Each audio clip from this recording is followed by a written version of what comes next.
Good morning everyone. आप लोगों का स्वागत है इस चैनल में। चैनल जो DE लैब क्लासेस, और मैं विजय पटेल सर एक नया क्लास लेकर आया हूँ जो कैपेसिटर है। कैपेसिटर के बारे में एक नया क्लास हम लोग जानेंगे। जो सवाल और क्वेश्चन हमारे सोहन सर के द्वारा होगा, वो क्वेश्चन करेंगे सर, मैं आंसर दूंगा। उसी टाइप में बात किया जाएगा जो कि आप लोग अक्सर पूछते रहते हैं क्लास में, कैपेसिटर क्या है, और सब इंस्ट्रूमेंट के बारे में पूछते रहते हैं। तो हम लोग आज एक कैपेसिटर के बारे में बात करने जा रहे हैं कि क्या है, कैसे चीज होता है, और उसका मात्रक क्या है, और सिंबल कैसा होता है, सब हम उसके बारे में जानेंगे। सोहन सर के द्वारा क्वेश्चन पूछा जाएगा। ठीक है, चलते हैं आगे।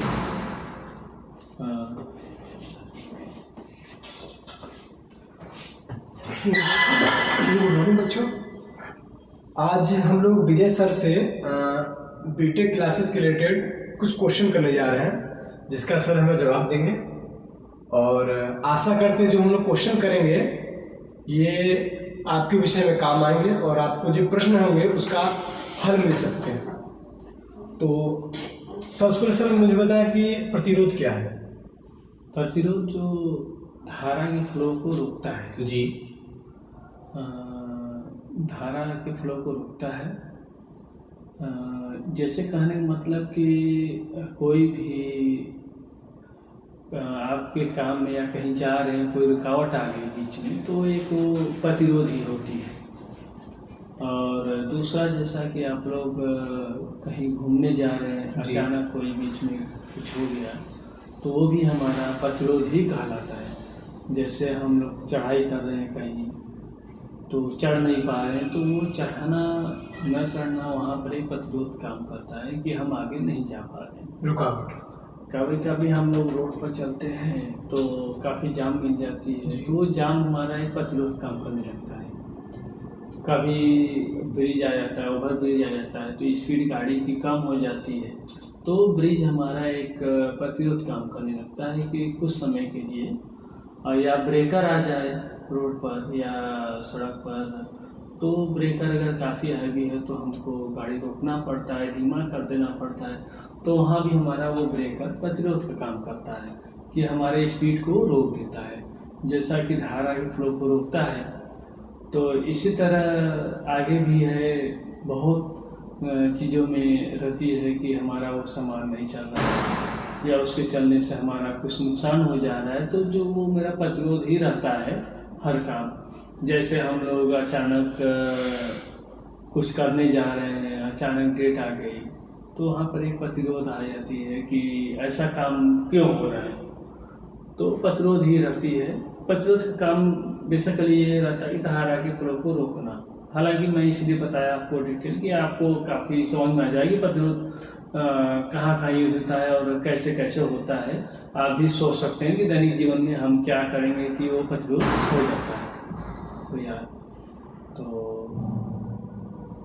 ऐसा होता है। सर ये प्रतिरोध का मात्रक क्या होता है? प्रतिरोध का मात्रक सर हमारा ओम होता है, और ये मेरा मेगा ओम, गीगा ओम, किलो ओम तक होते हैं। जैसा हमारा सामान हो या इंस्ट्रूमेंट हो, उसके लोड पर डिपेंड करता है कि वो कितने ओम का होगा। और ओम मेरा इसी तरह नहीं आया है। साइंटिस्ट ओम, एक ओम का नियम होता है, उसमें मेरा V प्रपोर्शन I होता है, जो V = IR हो जाता है। तो R हमारा जो है कांस्टेंट या नियतांक होती है, वहाँ से मुझे R मिलता है।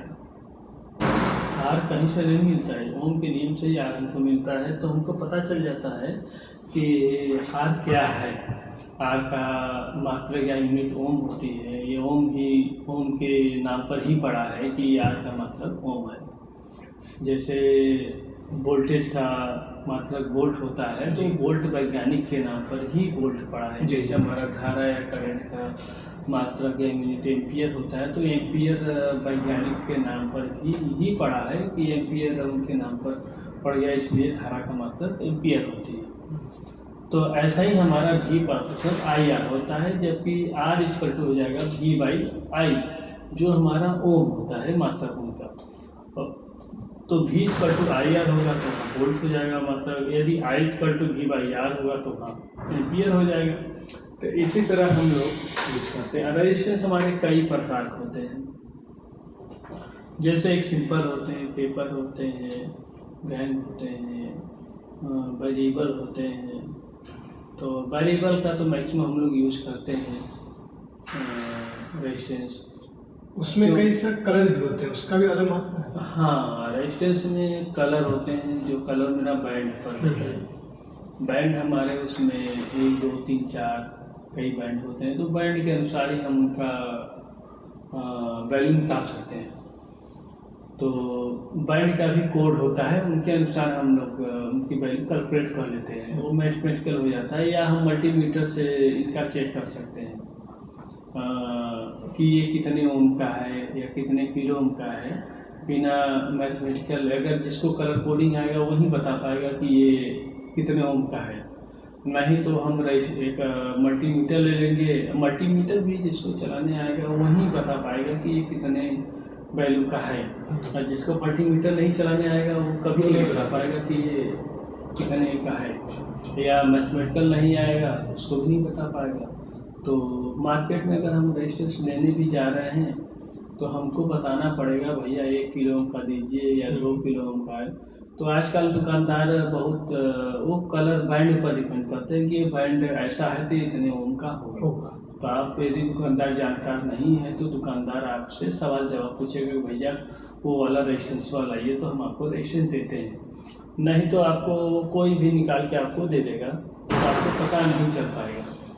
तो इसलिए आप लोगों से रिक्वेस्ट है कि आप लोगों को मैथमेटिकल और मल्टीमीटर चलाना आना चाहिए, तभी हम लोग रेजिस्टेंस का वैल्यू निकाल पाएंगे। दैनिक जीवन में हम रेजिस्टेंस का हमेशा यूज़ करते रहेंगे। सर एक कैपेसिटी है, कैपेसिटी क्या होता है? अब सर कैपेसिटर सर कंडेंसर होती है, ये 2 सिरों वाला मुख्य अवयव होती है। ये प्लेटों, इनके बीच में एक प्लेट होती है, उन्हीं के दोनों सिरों पर ही हम लोग लगा के काम करते हैं, दोनों सिरों से ही। ये चार्जेबल कैपेसिटर होता है जो Q बराबर C की होती है। तो ये capacitor sir single phase motor में यूज होती है। स्टार्टिंग टार्क देने के लिए इसका यूज होता है। जब मशीन मोटर स्टार्ट हो जाती है सर, तो तब हम इसको निकाल सकते हैं। उसे निकालने के बाद मोटर कोई प्रभाव नहीं पड़ेगा, मोटर अपनी स्पीड से चलेगी सर, कोई दिक्कत नहीं है। ये स्टोरेज चार्ज होती है, ये कुछ समय के लिए स्टोर हो जाती है। यदि हम उसको पकड़ते हैं दोनों हाथ से तो हमको वो काफ़ी शॉट मार देगी, काफ़ी तगड़ा शॉट मार देगी, क्योंकि वो उसमें स्टोर रहती है 220 वोल्ट या 100 वोल्ट रहती है। तो कहीं ना कहीं हमको दिक्कत कर देगी, तगड़ा झटका देती है। तो कंडेंसर का हम लोग फैन में भी स्टार्टिंग टार्क देने के लिए यूज़ करते हैं, सिंगल फेज मोटर में स्टार्टिंग टार्क देने के लिए यूज़ करते हैं। लगता होगा कि आप लोग ये कंडेंसर फालतू लगा है, लेकिन कंडेंसर का बड़ी महत्व होती है। स्टार्टर में जिससे स्टार्टर भी हम लोग कंडेंसर यूज करते हैं जी, वो मोटर को स्टार्ट करने के लिए कंडेंसर का यूज करते हैं। कंडेंसर बंद कर दीजिए, मोटर चलता रहेगा, कोई दिक्कत नहीं। हाँ, फिर मोटर को स्टार्ट करने के लिए कंडेंसर चाहिए। अगर कंडेंसर नहीं तो मोटर दोबारा स्टार्ट नहीं हो पाएगी, इसलिए कंडेंसर को लगाना बहुत ज़रूरी होता है। तो इनका मात्रक होता है, यूनिट या मात्रक होता है फैरड होती है जी। ये Q बराबर CV होता है। तो Q का मात्रक आवेश होती है, जिसको कूलाम कहते हैं। Q को आवेश कहते हैं, उनका मात्रक कूलाम होता है। और जो V बराबर हो जाएगा Q/C, तो उनका मात्रक वोल्ट होता है।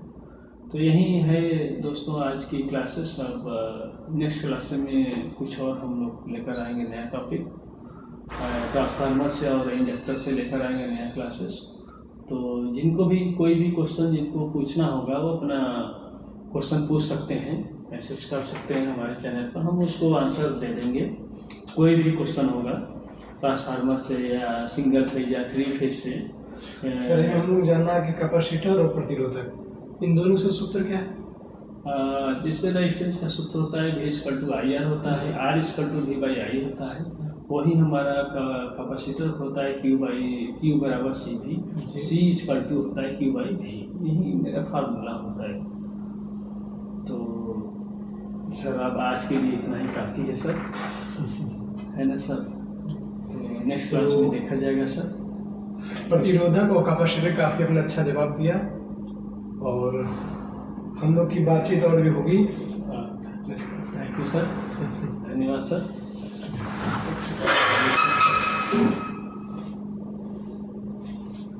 नमस्ते सर। नमस्ते।